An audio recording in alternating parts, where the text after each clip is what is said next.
dagang uang memang. Mereka dagang uang. Apa yang mereka dagang uang? Berikan pinjaman dengan suku bunga tertentu. Lalu mereka jual teknologi, tadi yang saya bilang nuklir. Jadi ada jual teknologi, ada jual uang, ada jual pemikiran, ada macam-macam dijual di situ. Itulah yang disebut oleh Naomi Klein.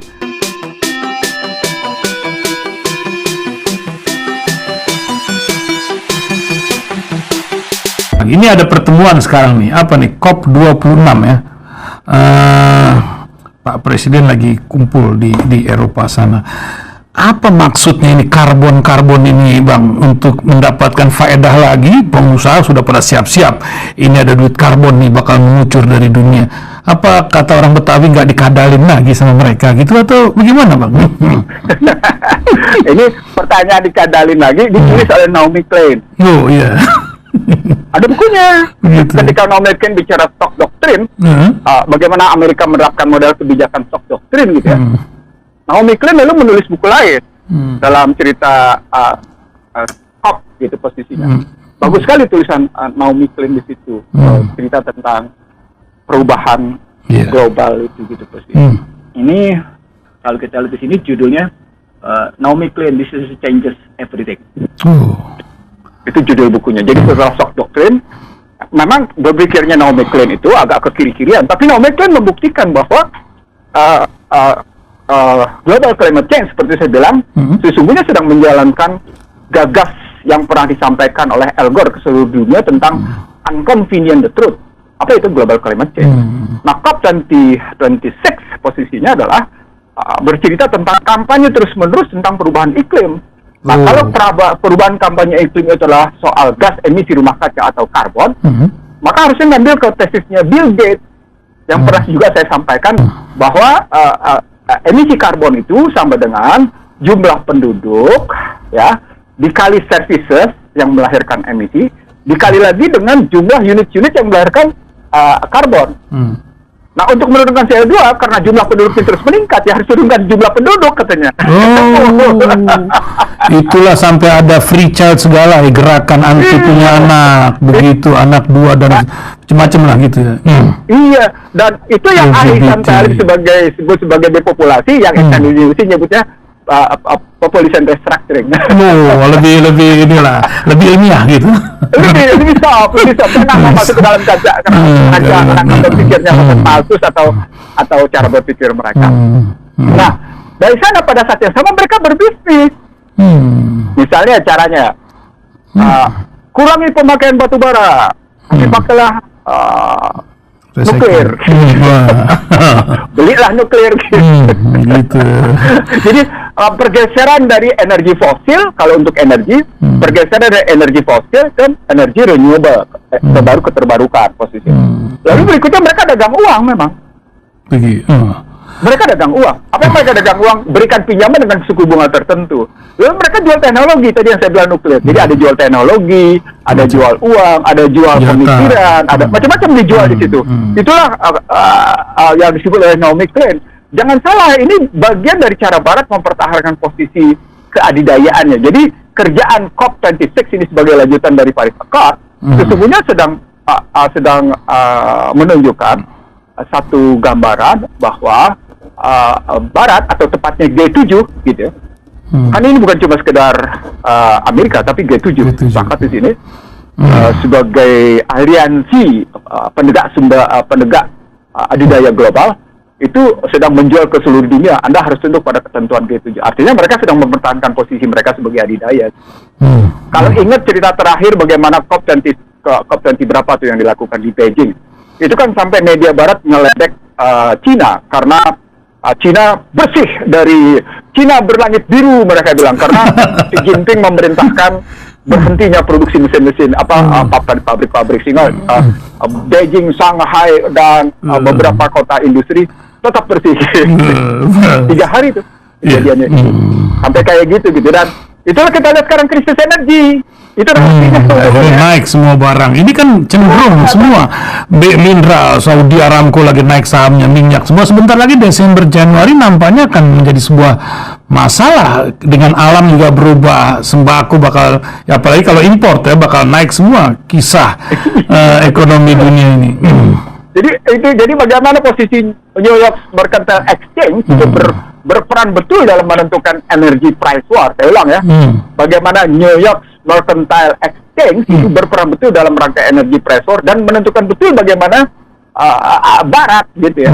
Itu menentukan bagaimana energi. Mereka nggak mengulang kasus tahun 70 dong, kan 70-71 bagaimana Saudi Arabia mengembargo minyak, mereka nggak mau ngulang dong. Kan itu pukulan telak posisinya. Dan sekarang mereka tunjukin nggak bisa. Ini setelah 50 tahun, dia tetap menunjukkan bahwa dia merupakan adidaya dalam perspektif energi. Dan nanti tadi bukan hanya dengan pangan, tapi juga ketemu dengan finance, ketemu dengan frekuensi, ketemu dengan cerita friksi, ketemu lagi dengan industri militer, ketemu terus dan seterusnya. Pandangnya begitu gitu. Ya, ini jadi terbuka, pendengar ini kan jadi punya wawasan lah. Sementara energi di negeri kita ini kan menurut Undang-Undang Dasar digunakan untuk kemaslahatan bangsa, warga negara. Tapi nampaknya kemaslahatan nikel aja kemarin tuh BPS uring-uringan, nggak ada nikel keluar. Tapi para pengamat bilang, gimana nggak ada, itu dikeruk terus kok di Sulawesi sana. Ini kan menjadi sebuah paradoks. Alam Indonesia ini akankah menjadi bencana atau menjadi keberkahan di negeri kita sendiri ini? Gimana tuh Bang? Tesis bahwa sumber daya alam melimpah adalah bencana itu tesis Barat. Tesis Barat yang sesungguhnya mereka mengakui bahwa investasi dan perdagangan bebas itu kan investasi berarti investasi macam-macam tuh ya, investasi sumber daya alam, investasi infrastruktur, investasi keuangan, semuanya masuk berarti. Itu berarti ketika mereka bilang sumber daya alam adalah sumber bencana bagi negara-negara yang kaya dengan sumber daya, itu berarti mereka mengakui bahwa investasi asing, utang luar negeri dan perdagangan bebas adalah 5I. Kalau mereka bilang sebagai bencana, itu bencana karena mereka.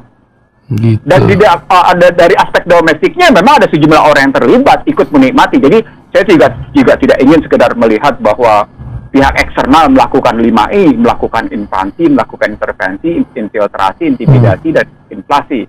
Tapi pihak yang dalam negeri kalau pakai tesis Barat juga menjadi sarana penting gitu untuk masuknya pengacak-acakan sumber daya itu yang saya sebut sebagai ketika kita kembali ke dalam cara berpikir Islam. Sumber daya itu tidak diperkenankan untuk keluar begitu saja karena dia akan melahirkan problematik bukan cuma sekedar bencana, tapi dia akan melahirkan kehinaan. Jadi bencananya bencana kehinaan kalau kita bilang, bukan sekedar bencana alam. Itu yang tidak boleh terjadi. Jadi Islam tidak menghendaki itu. Islam menghendaki terjadi struktur kepemilikan atas sumber daya. Jadi harta milik itu distrukturkan sedemikian rapi di dalam cara berpikir ekonomi Islam, gitu ya.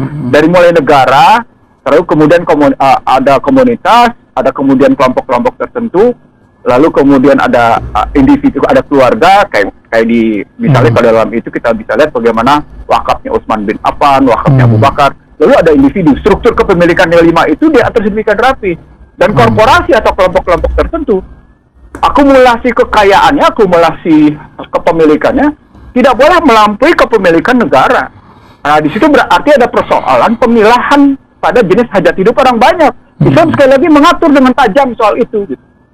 Dan negara-negara yang punya sumber daya alam tapi berwujud menjadi bencana, itu sama sekali tidak mengaturnya. Bagaimana struktur hajat hidup orang banyak, bagaimana struktur barang-barang komersial, jasa atau produk komersial, dan bagaimana struktur kuasi. Kalau pakai skala Likert bahkan 5 bukan 3 istilah saya. Nah, kalau kita ngambilnya begitu, ketika BPS menyatakan tidak ada yang keluar dalam posisi nikel, ya BPS mestinya nggak usah tanya kemana-mana, tanya saya aja, tanya ke teman saya juga boleh. Gitu. Nggak usah kasih datanya betul. Bagaimana kemudian kodok makan gajah gitu. Itu dia, kodok makan gajah. Bisa kejadian. Bisa kejadian. Itu terjadi dalam nikel sebenarnya. Dari tadinya dia tampil sebagai gajah, lalu kemudian gajahnya dipindahkan ke Singapura, gitu posisinya di dalam negerinya tinggal kodok. Tapi kalau mau ngapa-ngapain kodok, ada tim gajah. Gitu. Ya, itu dia, kodok makan gajah. Ya, luar biasa. Emang ini memang sebuah fenomena ya. Kadang-kadang kita bernostalgia, Bang. Ini kan kemarin itu kita nostalgia tentang revolusi jihad ya. Dilanjutkan November nanti itu 10 November Hari Pahlawan. di mana Bung Tomo mendengungkan takbir Allahu Akbar, itu satu bangsa itu seperti termotivasi. Mungkin munafikunnya sedikit waktu itu, tah gimana ya. Tapi sekarang nampaknya bangsa terbelah seperti yang Bang Ihsanuddin tulis dalam buku itu terjadi. Bagaimana menyatukan bangsa ini, Bang? Seperti bisakah umat menjadi sebuah bagian dari sini atau sudah terpecah, ada munafikun dan lain-lain atau gimana? Silakan, Bang. Saya memulai dengan pendekatan ikro sebenarnya. Makanya kita mesti kembali ke dalam pentahapan posisi Islam. Tepatnya umat Islam Indonesia ini dalam tahap mana? Apakah tahap dakwah terbuka, dakwah tertutup, dakwah hijrah, dalam tahap hijrah, dalam tahap jihad kita, atau dalam tahap Futuh Mekah, atau dalam tahap khilafah Islamiyah, atau dalam tahap konsistensi yang berjalan selama hampir 7 abad, dari abad 7 ke abad 14, dan setelah itu jatuh. Itu siklus 7 abatan selalu yang pernah juga saya sampaikan tahun 2 tahun lalu gitu ya, soal siklus 7 abatan itu. Bukan 1 abad, bukan 7 abad. Nanti derivasinya ke 1 abad. Ke 1 abad 2024 lah kalau 1 abad. Jadi jatuhnya 7, 5, 3, 1. Jadi ada siklus 1 abatan, ada siklus 3 abatan, ada siklus 5, ada siklus 7. Kalau siklus 7 kan Allah juga menceritakannya 7 masa 7 kan. 7 masa itu berarti ada siklus 7 masa yang selalu terjadi dalam putaran kehidupan manusia di dunia. Nah, cerita tentang situasi yang berkembang di umat Islam sebenarnya bukan hanya Indonesia ya, muka bumi, tapi di seluruh dunia. Anda bisa lihat seperti saya sebut bagaimana Jeddah sudah ada hal-hal yang tidak patut bagi negara Islam misalnya. Bagaimana CNBC misalnya memberitakan Arab Saudi telah menjadi lebih modern dan terbuka ketika menyaksikan perempuan-perempuan berpakaian 2 potong di pantai gitu posisinya. Itu pemberitaan CNBC. Dalam perspektif itu maka kelihatan sesungguhnya cultural war atau perang budaya atau perang peradaban seperti yang dituliskan oleh Samuel Huntington lalu dilanjutkan dengan kondisi sekarang lewat Fuka itu kan pada hakikatnya tadi saya bilang kudeta korporasi. Itu kan sebenarnya perang peradaban. Jadi kalau diambil value-nya itu perang peradaban. Bahwa dalam konstruksi perang peradaban itu dari aspek teknologi dan rapihnya organisasi umat Islam kalah gitu. Bagaimana teknologi mereka kuasai. Tapi ternyata justru dalam konstruksi majunya organisasi mereka dan majunya teknologi mereka ada 2 fenomena yang tidak bisa diabaikan di abad 21 ini. Fenomena menangnya Hamas ketika Benyamin Netanyahu akan jatuh, dan fenomena kembalinya Afghanistan ke tangan Taliban. Itu menunjukkan bahwa ya ayyuhalladzina amanu jaharu wa jahidu fisabilillah itu hijrah dan berjihad di jalan Allah itu memang terpenuhi janji Allah dari perspektif itu. Jadi ini bukan cuma sekedar kemajuan teknologi dan rapinya organisasi, tetapi bagaimanapun sesungguhnya umat Islam dunia, khususnya umat Islam Indonesia, memang harus menata ulang pengorganisasian. Jadi cerita tentang Kementerian Agama adalah hadiah pemerintahan terhadap NU misalnya, itu gambaran pemecah belahan. Itu gambaran tentang bagaimana seperti minggu lalu dia tidak paham gagas Kiai Haji Hasyim Asy'ari, dia tidak paham gagas bagaimana Nurholis Majid, Islam Yes, Partai Politik No, atau gagas Abdurrahman Wahid yang bermaksud membubarkan Kementerian Agama tapi mendirikan partai politik. Nah, kalau kita lihatnya begitu adalah satu mata rantai yang kuat dalam hubungan dengan kewajiban umat Islam menjalankan syariatnya dalam negara berdasarkan ketuhanan yang Maha Esa, dengan kewajiban bagi pemeluknya untuk menjalankan syariat, dengan kewajiban bagi pemeluknya untuk menjalankan syariat, dengan kewajiban akan di situ berarti ada tiga kata posisi yang mesti Nah, umat Islam akan terus-menerus menjadi kurban sepanjang mereka tidak pernah bisa kul huwallahu ahad. Apa itu? Ya bersatulah umat Islam dalam tali la ilaha illallah, dalam tali Allahu Akbar, dalam tali syahadat. Nah, 10 November 45 itu dalam revolusi jihad dan kemudian nanti pada peringatan 10 November itu menunjukkan bahwa sesungguhnya umat Islam yang hanya bermodalkan bambu runcing itu bisa mengalahkan persenjataan lengkap dari sekutu.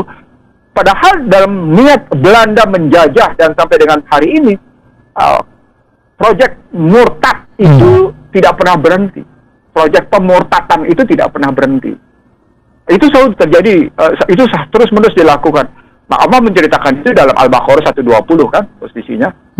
Bagaimana Yahuda dan Nasrani akan terus meneruskan itu sampai dengan kalian tunduk dan patuh di Al-Baqarah 120 itu.